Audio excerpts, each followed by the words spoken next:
Obrigada. Bom, então, esse trabalho, ele foi desenvolvido em parceria com...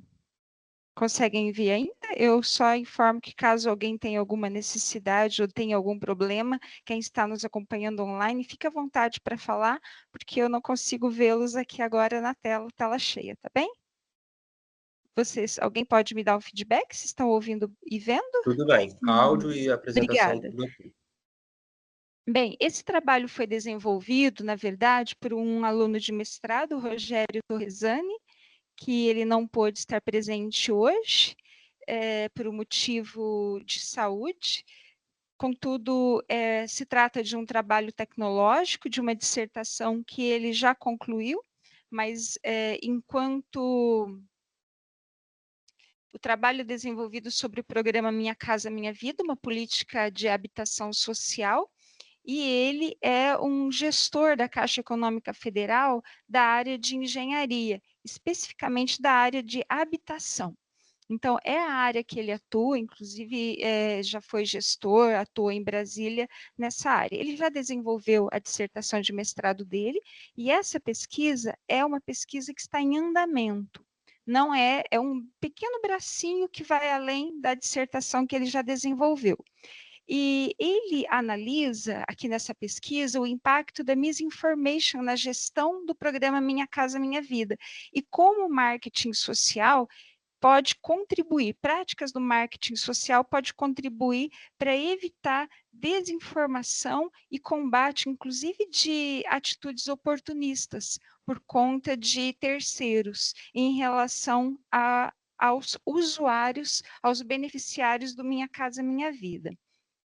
Bem, quando se fala do Minha Casa Minha Vida, nós sabemos que, nesse caso, nós estamos falando daquela faixa social do Minha Casa Minha Vida, não necessariamente de imóveis que são direcionados para um público de classe média. Aqui estamos falando realmente dos empreendimentos sociais.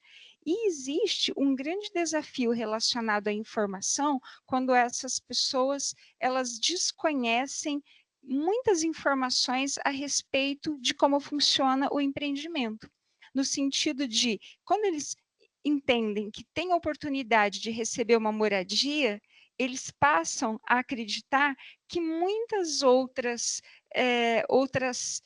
benfeitorias vêm junto. Por exemplo, que a casa não tem nenhuma conta para pagar, inclusive não tem água, conta de luz, conta de água, conta de IPTU, conta de condomínio, enfim.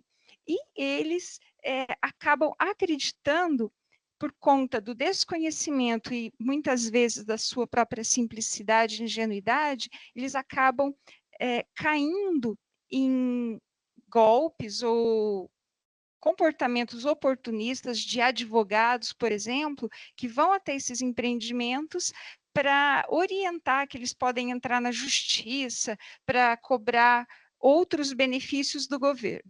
E, na ausência de conhecimento a respeito disso, eles abrem processos 1000 contra a Caixa Econômica Federal.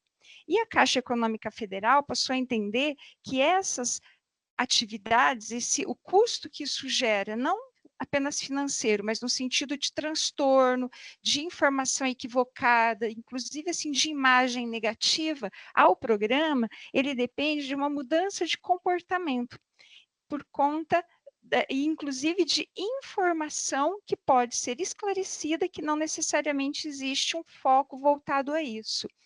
E essa mudança de comportamento perpassa a própria Caixa Econômica esclarecer junto aos seus usuários e beneficiários dos programas sobre como funciona esse processo e também disponibilizar canais onde os moradores beneficiários do programa possam esclarecer as dúvidas e não serem, de alguma maneira, enganados por públicos que tenham comportamento oportunista.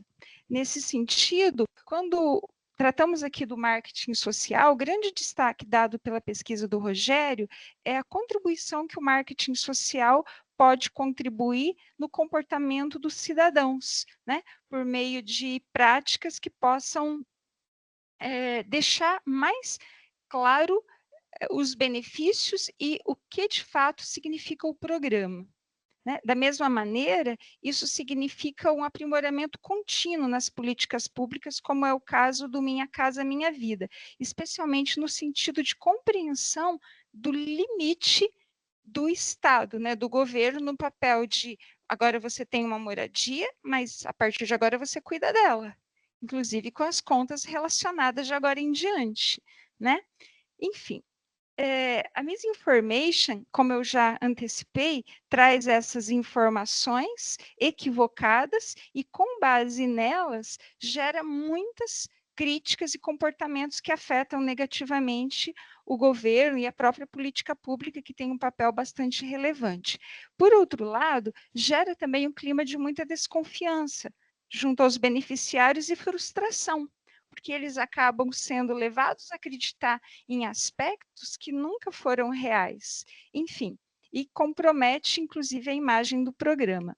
Bem, a partir dessa rápida contextualização, o objetivo da pesquisa foi entender como a misinformation, a informação errada, equivocada, impacta a gestão do programa Minha Casa Minha Vida, e foram analisados os desafios e dificuldades por conta de duas grandes partes, gestores públicos e beneficiários também. Essa é uma pesquisa que ainda está em andamento, então as entrevistas estão sendo coletadas, alguns resultados preliminares já foram apresentados, é uma pesquisa de cunho tecnológico, então é um artigo tecnológico, não é um artigo essencialmente acadêmico, porque tem uma importância e um interesse muito grande nos resultados práticos para a implementação nas melhorias do próprio programa Minha Casa Minha Vida. E, nesse sentido, os resultados mostraram, bom, eu rapidamente falando da metodologia, foram analisados cases específicos de situações que criaram assim, grandes desafios em todo o Brasil, não necessariamente somente no estado do Espírito Santo, mas em outros estados, a nível nacional, e foram considerados grandes empreendimentos do Minha Casa Minha Vida, do foco social.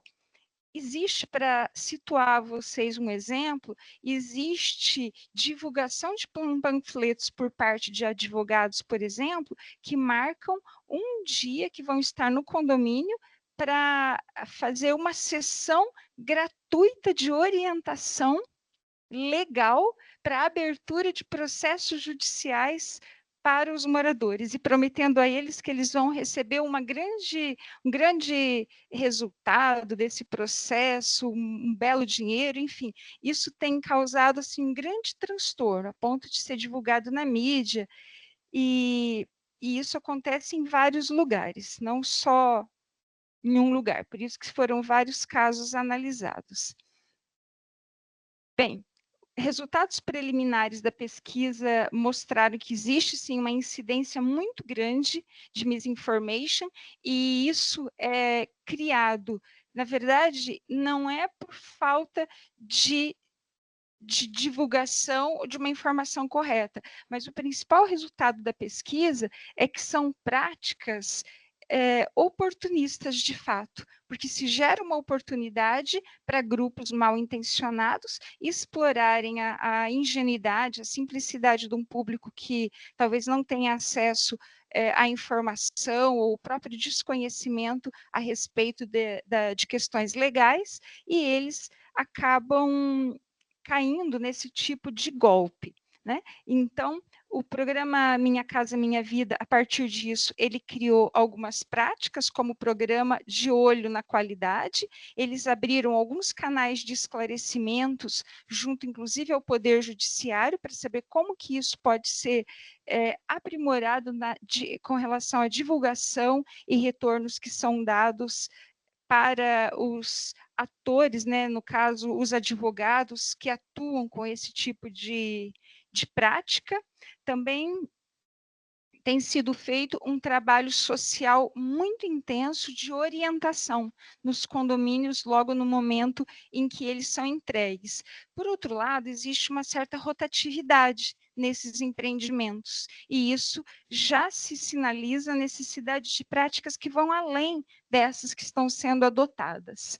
E aqui o termo que nós encontramos muito forte é a cooptação de beneficiários por advogados, essencialmente.